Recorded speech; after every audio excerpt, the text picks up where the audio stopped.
I'm Jean Young. I am a computer scientist. This year, I'm spending the year in the Fontana Lab at Harvard Medical School, and I'm starting an assistant professor position in computer science in the fall.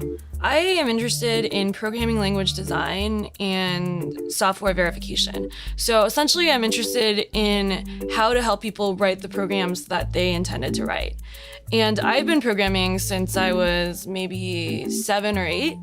And I always thought that programming was so powerful because you don't need anything except for a computer, and you write a program and then you can do anything you want. And at some point I realized that the tools you have to program with really affect what you can do.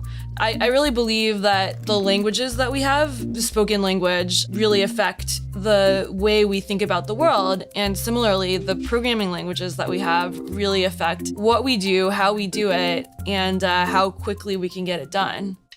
Right now, I'm in kind of a funny place because most people, when you ask them, what are you really about? They say, oh, I'm about X.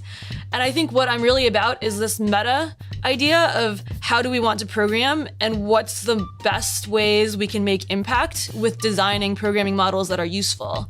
And so I'm really about a couple of actual concrete things, and one of those things is security and privacy. Another one of those things is modeling protein signaling in our cells. But really, I feel like I'm somewhat agnostic to the domain. It's really this more higher level abstract idea of how do we want to program. I also have this other goal of showing people that you can be a woman and a scientist and you can be happy.